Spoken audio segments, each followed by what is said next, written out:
Ok.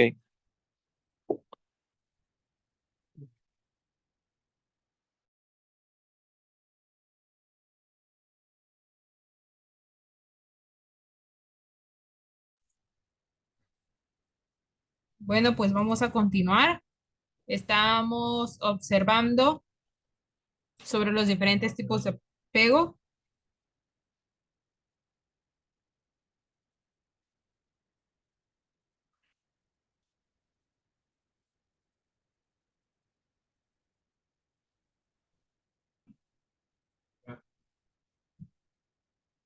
Bueno, estábamos viendo sobre los diferentes estilos de apego que tenemos y cómo los vinculamos, ¿no?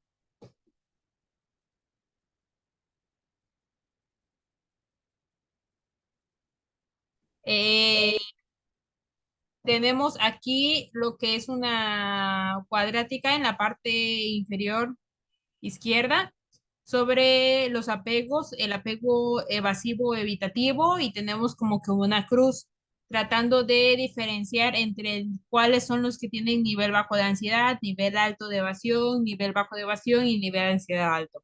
Como podemos ver, el apego seguro es el que se encuentra tanto en nivel bajo de ansiedad y en nivel bajo de evasión, siendo el apego evitativo que está a un nivel de evasión totalmente alto y un nivel de ansiedad bajo. El apego desorganizado es en un nivel de ansiedad alto y un nivel de evasión alto. Y de igual manera, el ansioso se mantiene en un nivel de ansiedad alto y un nivel de evasión bajo, ¿de acuerdo? Ok, ¿cómo nosotros vinculamos los diferentes tipos de apego en la infancia? Pues bueno, como ya vimos, tenemos los cuatro diferentes tipos de apego: seguro, ansioso, evitativo y desorganizado. ¿Cómo estos van a interferir en nuestras vidas, en nuestras decisiones? Pues bueno, el apego seguro, con él crecemos sintiendo seguridad en nosotros mismos y esta seguridad nos proporciona conocer y explorar el mundo con confianza. Prácticamente es algo totalmente bueno, es una seguridad total, sería lo ideal. Prácticamente aquí sería lo ideal de que todos tuviéramos pues este tipo de apego, ¿no? Que tuviéramos esta oportunidad de poder expresarnos de esta manera.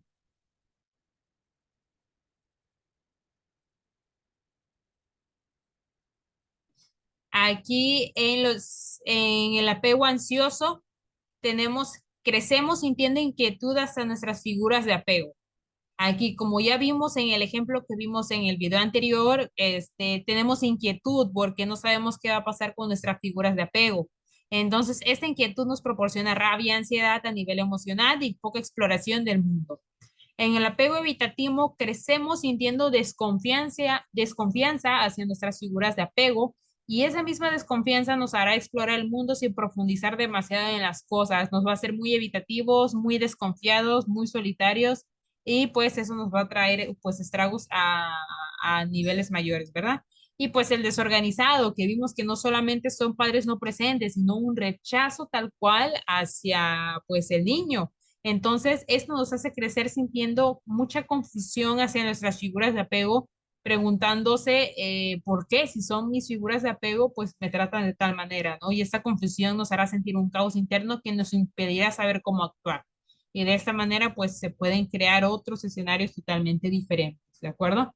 Entonces, es muy importante que nosotros tengamos las herramientas ideales para saber cuál es el proceso, cuáles son los apegos que tenemos y más que nada los apegos que nosotros vamos a valorar más adelante, pues ya sea con nuestra familia, con los pequeños y vamos a desarrollarnos en un ámbito educativo para poder detectar el estilo de apego y poder ayudar en lo que se necesite, ¿verdad?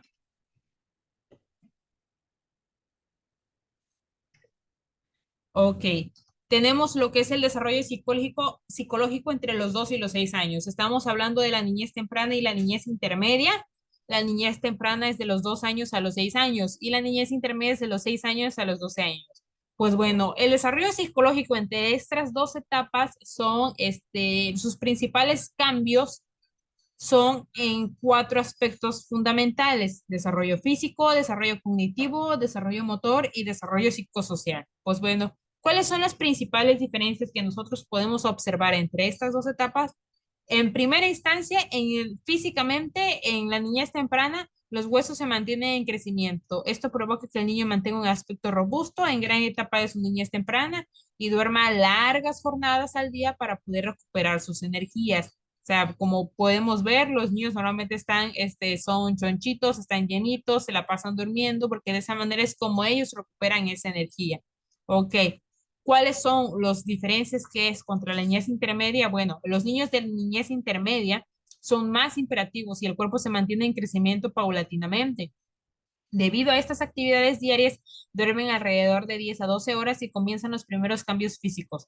Salen dientes permanentes, hay crecimiento de vello en algunas partes del cuerpo, etcétera. ¿De acuerdo? Hablando de desarrollo cognitivo, en la niñez temprana comienzan aprendizajes de lectura y escritura y suelen practicar con libros animados, pequeños, cortos, cuentos, historias. Difícilmente pueden distinguir entre el espacio-tiempo, es decir, los niños no pueden distinguir entre hoy, ayer, mañana. Su espacio-tiempo está muy distorsionado, todavía no lo entienden al 100%, ¿vale? Sin embargo, a diferencia, los niños de niñez intermedia saben leer y escribir, van mejorando con las actividades, su proceso de aprendizaje se mantiene activo y se comienzan a poner metas a corto plazo. Y hablamos de metas a corto plazo, por ejemplo, el que voy a realizar, hoy voy a jugar fútbol, hoy voy a hacer voy a pintar el oso color café, o sea, pequeñas, muy pequeñas, metas, pero comienzan a proponer ellos mismos, comienzan a estimularse a sí mismos para saber que pueden hacer cosas y se empiezan a animar a sí mismos. En la mayoría de los casos aprenden más tocando o haciendo las cosas por ellos mismos. Muchas veces hemos visto que hay compañeros o hay niños que si les explicas una, dos, tres veces no logran entender, pero si haces la actividad con ellos tal cual, de la mano, lo entienden mucho más rápido. Esto es porque suele pasar y es muy común que en estos casos ellos aprenden más tocando o haciendo las cosas por ellos mismos que intentando explicarle mil veces con un procedimiento que tal vez no puedan entender al 100%. En cuanto al desarrollo motor, tenemos en la niñez temprana, la motricidad sigue desarrollándose y aprenden a dar sus primeros pasos, pequeños brincos, suben pequeños escalones, escalón por escalón, y otras pequeñas actividades sencillas. Dibujan y aprenden a identificar letras y números. A diferencia de la niñez intermedia que se desarrolla una motricidad gruesa similar a la de los adultos, son mucho mejores escribiendo, hablando, completando oraciones y dibujan sin salirse de los parámetros lineales. Comienzan a realizar tareas de manera independiente. Por ejemplo, comienzan a peinarse, se empiezan a vestir solos, se empiezan a lavarse los dientes, se empiezan a arreglar sus cosas, empiezan a tener como que esta independencia, esta pequeña independencia entre ellos mismos para ellos mismos aprovechar y realizar sus actividades. Y aprenden con mucha facilidad actividades más difíciles, como por ejemplo saltar cuerda, manejar patineta, bicicleta, patines, etcétera. Y hablando de desarrollo psicosocial que tienen los niños de niñez temprana, dependen física y emocionalmente de los adultos cuidadores. Aquí no hay de otra.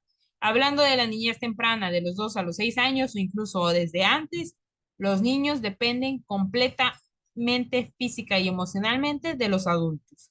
Y a partir de la niñez intermedia se vuelven más independientes, sí, comienzan a tomar conciencia de sí mismos y el entorno que los rodea, siguen teniendo esa dependencia porque pues no son adultos y no pueden tomar ellos las decisiones por sí solos, pero sí se vuelven más independientes, al menos consigo mismos y con su entorno. De igual manera comienzan a entablar relaciones sociales, comienzan a tener amigos, enemigos, empiezan a ver el entorno social alrededor y suelen ser muy sensibles a sus emociones. Como ellos empiezan a entender y a conocer todo este mundo, se vuelven esa sensibilidad está muy, muy al pendiente. ¿Por qué? Porque hay cosas que no les van a gustar, cosas que sí les van a gustar. Entonces ahí es donde entra el rol de los cuidadores en base al tipo de apego que tienen para que los hagan entender, los ayuden a mantener esa sensibilidad, a manejar sus emociones y a hacer las cosas de forma correcta. Ok, pasamos del desarrollo, ya vimos el desarrollo prenatal, que es el desarrollo embrionario, vimos lo de la primera, segunda infancia, ya vimos prácticamente ahorita de los 6 a 12 años y ya pasamos al desarrollo psicológico en la adolescencia, ¿vale? Hablamos al principio que la adolescencia es prácticamente los 12 13 años en adelante hasta los 20 y 21. Ok, la adolescencia inicia con la pubertad y termina con la adultez temprana. Abarca, es decir, desde los 12 hasta los 20, 21 años de edad y en esta etapa tenemos cambios importantes, tanto físicos ya hablamos de muchos, como por ejemplo el crecimiento de vello, crecimiento de, en partes de nuestro cuerpo, biológicos como mayor producción hormonal y cambios psicológicos como la identidad propia, el ser yo, el cómo yo me identifico en el mundo y cuál es el entorno que yo quiero en esta vida. Ok, en cuanto a los síntomas de la pubertad, los síntomas físicos que tenemos, pues son las apariciones de acné, crecimiento de vello, crecimiento de vello en ambos niños, olores corporales, vello púbico también, cambio de la forma corporal. Entonces, esos son los principales cambios que tenemos físicamente, tanto en niñas como en niños, son los síntomas de la pubertad que ya vamos a tener. Y pues estos, es, como ya hablamos, aparecen a partir de los 12 años en adelante con la entrada de la adolescencia, ¿de acuerdo? ¿Por qué es importante que nosotros podamos ejemplificar esto? Pues bueno, es importante que estemos al pendiente de los cambios que tienen los niños, es importante que estemos al pendiente de los cambios que tienen nuestros hijos, en este caso, para los que tengamos hijos, porque esto no solamente viene con cambios físicos, también vienen cambios fisiológicos, vienen cambios psicológicos, los cuales van de la mano mucho con los cambios físicos, porque cambia el pensamiento. Jean Piaget menciona que los adolescentes se encuentran en el último escalón de desarrollo cognitivo y menciona que esta etapa se distingue por el pensamiento operacional formal. ¿Cómo se desarrolla este pensamiento operacional formal? Bueno, por dos vertientes importantes. El razonamiento deductivo hipotético, que es la capacidad de pensar científicamente a través de la generación de predicciones o hipótesis sobre el mundo. Es decir, lo que yo hago, lo que pasa en el mundo, lo que yo puedo observar y controlar, ese es el razonamiento deductivo hipotético. Y el pensamiento abstracto, las operaciones concretas que se llevan a cabo en objetos, mientras que las abstractas se desarrollan a partir de ideas. Es decir, aquello que me voy a imaginar que como tal no lo voy a hacer, pero me ayuda a deducir para más adelante qué cosas puedo realizar, qué operaciones puedo realizar o qué acciones puedo realizar para que mi meta se pueda cumplir como yo quiero, ¿no? Ok. Los cambios de la salud, los cambios en la adolescencia, los cambios físicos, los cambios hormonales, entre otros, pues nos llevan a tener en cuanto a las hormonas, los crecimientos, la diversidad sexual, entre todo, pues las ETS, que son las enfermedades de transmisión sexual. Aquí vemos las más comunes como la clamidia, la gonorrea, la tricomiasis, el virus de papiloma humano, el VPH, el herpes, sífilis, el VIH, que es el virus de la inmunodeficiencia humana. Entonces, esas son las ETS más comunes. ¿Y por qué es importante que se mencionen? Pues bueno, como bien mencionamos en un principio, la adolescencia trae consigo cambios físicos, emocionales, psicológicos, biológicos. El que los chicos tengan estos cambios físicos, obviamente en ellos van a crecer también otros tipos de emociones, como las inseguridades, van a crecer también, van a empezar a tener su círculo social con amigos, van a empezar a dejarse llevar por lo que digan el círculo social de amigos y muchas veces van a tomar decisiones equivocadas por la presión social que sientan alrededor o la presión social que tengan externamente al núcleo familiar. Recordemos que en la parte de la adolescencia, pues es más, ellos, los adolescentes le dan más énfasis al entorno social externo, es decir, amigos, lo que encuentran afuera, que el entorno familiar, a diferencia de cuando son niños que lo principal es el entorno familiar, porque prácticamente es lo único que tienen, con los adolescentes es diferente, por eso tal vez se vuelve un poquito más difícil el poder estar con ellos de la mano o el poder tener la confianza. Claro que se puede, pero es un poquito más difícil. El proceso de adolescencia es prácticamente deriva de la dolencia. La palabra deriva de la dolencia del niño que se está convirtiendo en adolescente, pasando por un proceso para poder convertirse en un adulto. Y todos estos cambios son los que adquieren esa dolencia y por eso se le adquiere esa palabra de adolescente, ¿de acuerdo? Ok, esto también, ¿qué nos atrae? Nos atrae desórdenes de comida y pues uso de sustancias, uso de drogas en algunos casos, por lo mismo, por esa presión social que nosotros llegamos a tener externamente, por esa presión que nosotros llegamos a tener de los amigos, de los hermanos, de, por ejemplo, ahorita con las redes sociales también hay muchos ejemplos de los cuales ya nosotros tenemos que estar muy al pendiente porque existen estos desórdenes de comida y uso de drogas. Aquí, como podemos ver unos ejemplos, se mantienen como por ejemplo aquí tenemos en la parte superior izquierda a la chica a la cual está ella se siente de una manera, pues el mundo externo le hace ver a su manera y pues ella se empieza a sentir mal. Y el del otro lado, del otro lado tenemos pues a la chica que a pesar de que físicamente se está bien, ella se ve de una manera diferente. Eso es lo que provoca que haya desórdenes de comida, el querer entrar en un entorno social al cual tal vez no estamos muy bien adaptados por causas erróneas, es las que nos provocan caer en estos desórdenes de comida, en este uso de sustancias, en estas enfermedades, por la desinformación también y relativamente al tipo de apego que tenemos, porque si nosotros llegamos a tener un tipo de apego con nuestros padres seguro, pues tendremos esa confianza, esa facilidad de platicar con ellos, de abrirles la confianza, de poder entablar más comunicación sobre estos temas. Sin embargo, si tenemos un apego inseguro, un apego evitativo o peor, uno desorganizado, pues prácticamente ese sería el vivir de esas personas porque no van a tener la confianza de platicarlo con nadie, ni con su entorno familiar, ni con amigos, porque se vuelven solitarios, se vuelven personas que no confían en nada y pues prácticamente son las últimas salidas que tienen, ¿no? ¿Cómo nosotros podemos prevenir esto? Pues bueno, hay muchísimas maneras de prevenirlo. Principalmente, y yo creo que es de las que tenemos que poner más énfasis, es ya nos dimos cuenta que todo esto se puede prevenir desde el desarrollo prenatal, desde el tipo de apego que nosotros les damos a los niños, desde el tipo de apego que les damos a nuestros hijos, desde el tipo de información, desde la confianza que nosotros nos abrimos con ellos para poder hablar, para darles la confianza, para que ellos sepan que nosotros estamos desde ese punto, nosotros podemos prevenir muchísimas cosas. Independientemente, si nosotros ya en un inicio ya hicimos malas cosas o ya como padres, como figuras de apego, pues no lo hicimos correctamente al principio, aún así hay herramientas que nos pueden ayudar a prevenirlo.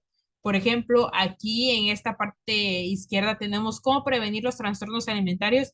Aunque no hay una manera de garantizar la prevención, estas estrategias ayudan a formar conductas alimentarias sanas. Por ejemplo, corregir las percepciones erróneas sobre la alimentación y hablar sobre riesgos de las elecciones poco sanas. O sea, muchas veces se cree que los azúcares te van a hacer subir de peso, que mientras comas más verduras siempre vas a bajar. Entonces, esas son como que percepciones erróneas, mala información sobre la comida, sobre los alimentos que tenemos que nos hacen llegar a tomar esas decisiones. Por eso es muy importante acudir con personas que estén documentadas, con personas que sepan, que estén informadas y que puedan darnos esas recomendaciones para nosotros pues llevarlas a cabo, ¿no?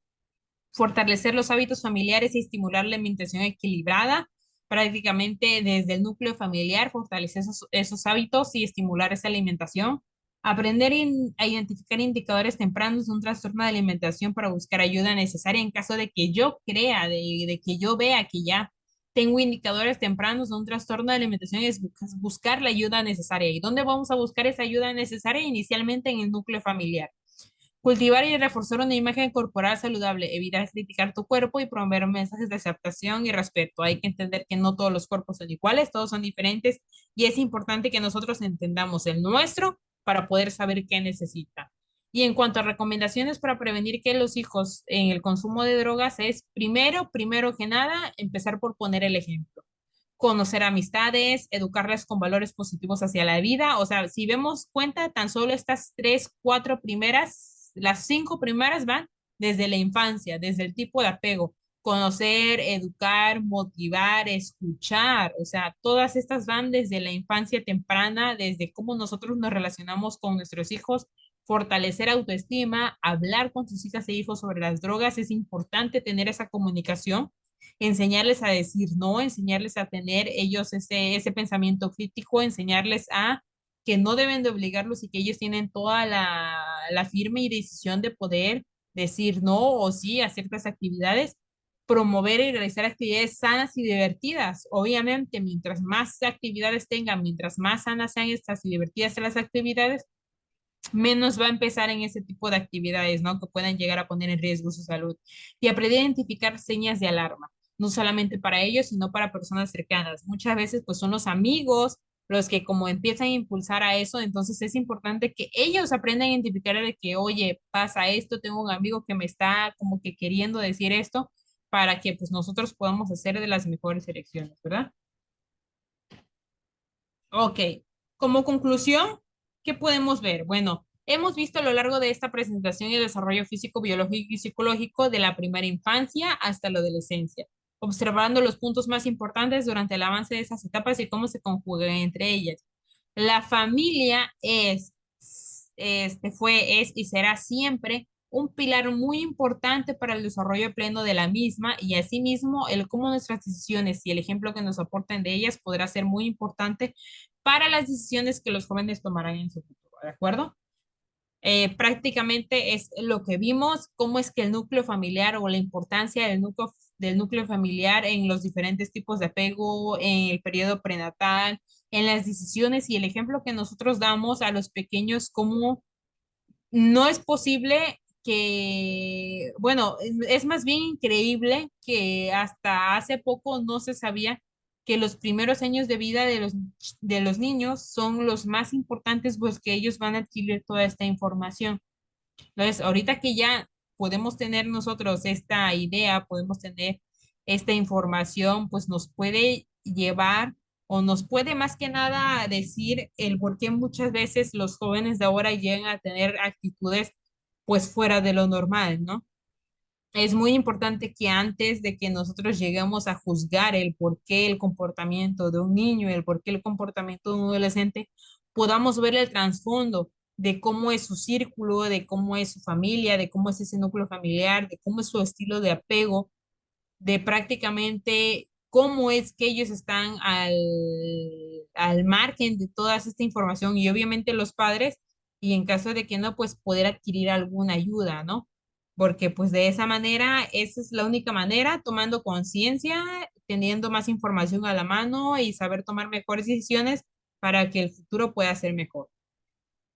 ¿Alguien tiene alguna duda? ¿Algo que quieran comentar para finalizar?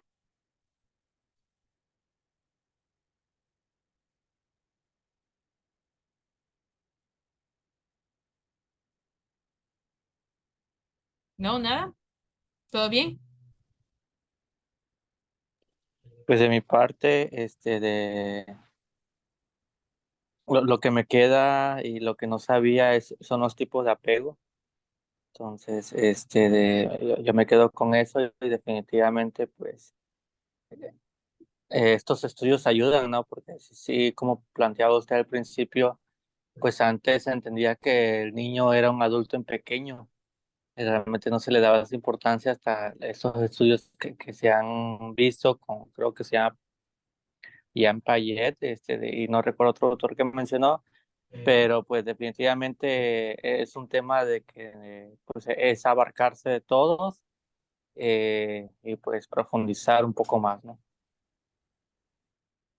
Es correcto, así es. Pues todos estos estudios, recordemos que todo esto pues se sigue estudiando, las etapas conductuales de los niños, el apego de los niños son cosas que se siguen estudiando y se van a seguir estudiando. Así como en el siglo XIX, en el siglo XX tenían una información, ahorita en el 2023 tienen otra información y lo más importante y lo más probable es que en el 2030, 2040, 2050 se tengan otras informaciones diferentes, ¿no? Aquí lo importante es no cerrarse a una sola información, no desinformar, no pensar que solamente existe una única manera y ya. Hay diferentes maneras y seguir actualizándonos en las maneras de cómo ejemplificar todo esto, ¿de acuerdo? Pues bueno, si ya no hay nada más que comentar, les agradezco mucho la participación, les agradezco mucho los comentarios, las aportaciones que hicieron, la verdad fueron muy aportadoras, fueron muy agradables en esta clase y pues para cualquier duda, pues nosotros vamos a seguir al pendiente y pues bueno, muchas gracias y que tengan muy buenas noches.